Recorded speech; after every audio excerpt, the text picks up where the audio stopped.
بسم اللہ الرحمن الرحیم نحمدہ ونصلی علی رسولہ الکریم اما بعد۔ دین کی عظمت نہیں تو محروم ہے۔ یہ اللہ کا گھر ہے، اس میں بات کرنے سے اللہ اتنا ناراض ہوتا ہے، فرشتوں سے کہو چپ کرو چپ کرو۔ تیسری دفعہ فرشتہ کہتا ہے خلاصہ کتاب میں پڑھ لینا، او اللہ کے دشمن چپ۔ شوق ہے لوگوں کو، رمضان کا مہینہ، ایک دن نفلی اعتکاف کر لیں گے، 2 دن کا نفلی اعتکاف کر لیں گے، 10 دن کا سنت اعتکاف کر لیں گے۔ ارے پوچھا کبھی کتنے بڑے دربار میں بیٹھے ہو؟ کتنا بڑا دربار ہے۔ یہ تو ان کی مہربانی ہے کہ وہ تو غفلت کے ساتھ بھی سو جاؤ تو کہتے ہیں قبول کر لیا، لیکن جس بات کو کھلے طور پر منع کیا ہے کہ یہاں دنیا کی باتیں مت کرو اور دین کی باتیں بھی کرنا۔ میں دیکھو کچھ دیر تک بیٹھا رہتا ہوں، دیکھتا رہتا ہوں۔ میں کیا دیکھتا ہوں؟ مضمون نہیں تلاش کرتا، وہ دیکھتا ہوں یہاں انہوں نے نیت باندھ لیا، وہاں انہوں نے نیت باندھ لیا ہے۔ ان کو نہیں معلوم کہ بیان ہوتا ہے یہاں پر، نفلیں پڑھنا ہے کنارے چلے جاتے، اور دل لگا کے پڑھنا ہے تو اور پیچھے چلے جاتے۔ لیکن نماز چونکہ غفلتی کے ساتھ نیت باندھی جاتی، اس لیے کچھ ہوش تو رہتا نہیں۔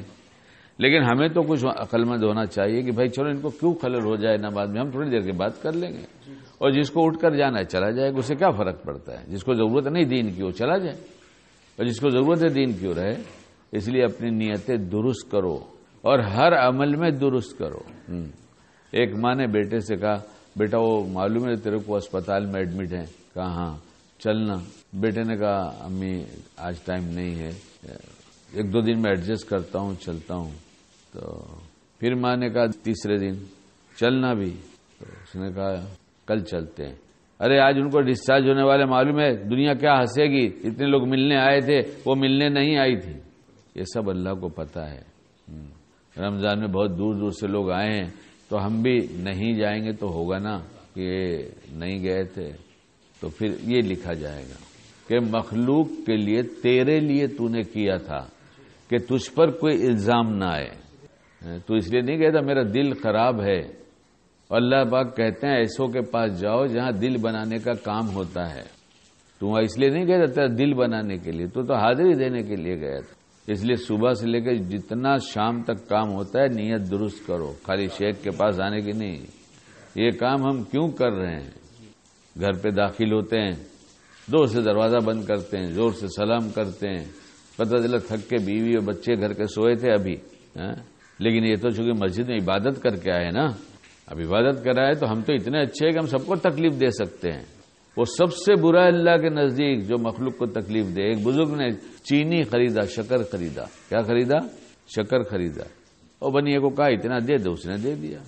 گھر لے کے گئے تو برتن میں جو پلٹا تو اس میں چوٹیاں تھیں بہت ساری، تو اس لیے شکر واپس دینے نہیں گئے تھے کہ یہ تمہارے پاس جو ہے شکر لے کے گئے اس میں اتنی چوٹی ہے، کیا کروں گا بغیر، اس لیے بولے ان کے کنبے کے سب اس میں ہی رہ گئے ہیں، ان کے خاندان کے سب اسی میں رہ گئے ہیں، اس لیے جلدی سے لے گئے کہ کہنے اسی کو اسی میں ڈال دو۔ کیوں صاحب کیا ہو گیا؟ کہنے لگے اس میں بہت ساری چوٹیاں ہیں، میں خالی چوٹی کے لیے نہیں، چوٹی تو میرے گھر پہ رکھ دیتا ہے تو دھوپ میں تو یہ سب چوٹیاں چلی جاتی، لیکن ان کے کنبے والے اس میں ہے نا، اس لیے ان کو دے دو، بعد میں لے لوں گا، یہ کہیں اور سے دے دینا۔ فاحشہ عورت ہے، زندگی بھر فحاشی کیا اس نے، غلط کام کیا، رنڈی کہی گئی عام زبان میں، لیکن اس نے دیکھا گرمی کی وجہ سے کتا زبان نکال کے پانی کے لیے ترس رہا ہے، اس نے اپنے موزہ نکالا اور موزہ نکال کے کنویں میں ڈال کر پانی نکال کے کتے کو پلایا، اللہ نے بخشش کر دیا۔ اللہ ہم سب کو باعمل بنائے۔